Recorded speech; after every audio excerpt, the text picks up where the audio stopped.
O livro do profeta Ageu é um dos livros dos profetas menores, mas crucialmente importante na história geral da Bíblia hebraica. Assim, por séculos, os profetas hebreus estavam acusando Israel de quebrar a sua aliança com Deus através da idolatria e da injustiça. E eles avisaram que Deus iria enviar o grande império da Babilônia para derrubar Jerusalém, destruir o templo e expulsar o povo para o exílio. E tudo aconteceu no ano 587 a.C.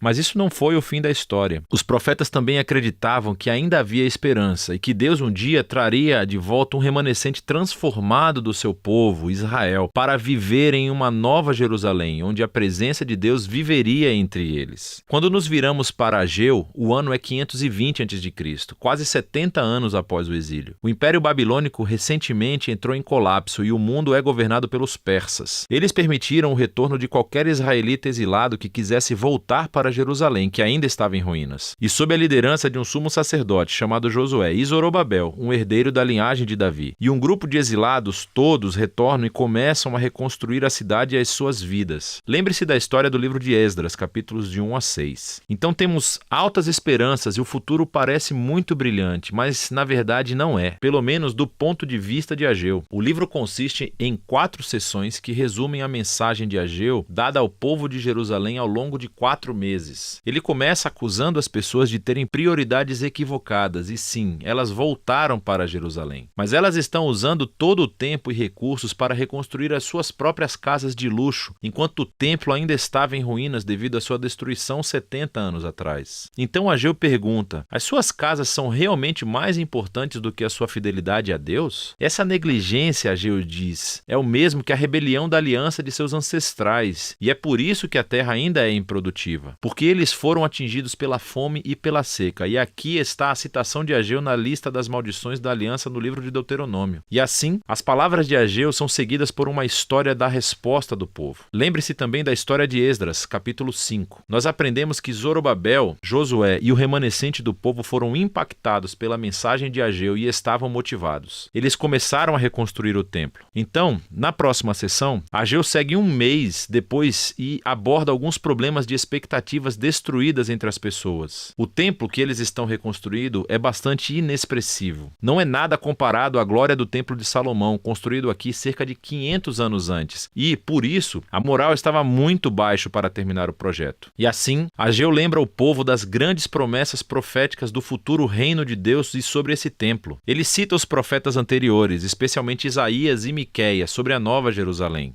E o que seria o lugar de onde Deus redimiria o mundo inteiro, e onde todas as nações viriam e participariam do reino de Deus, resultando em uma era de paz. E assim, o templo desempenha um papel fundamental nos planos de Deus para o futuro. E Ageu chama o povo para trabalhar com esperança, apesar das circunstâncias decepcionantes. Na terceira sessão, Ageu segue 2 meses depois com um chamado à fidelidade e aliança. E ele envolve alguns sacerdotes em uma conversa sobre a pureza ritual. Lembre-se de todas as ideias-chave do livro de Levítico. Então ele diz: se alguém vai e toca um cadáver e se torna ritualmente impuro ou marcado pela morte, se essa pessoa for e tocar algum alimento, esse alimento se tornará impuro também? E os sacerdotes, sabendo do livro de Levítico, dizem: sim, será impuro. E então Ageu transformou isso em uma parábola. Ele diz que é assim que acontece com o povo de Israel e aquilo que eles estão colocando as mãos para construir o templo. Se a geração atual não se humilhar, se eles não se afastarem da injustiça e da apatia, então Ageu diz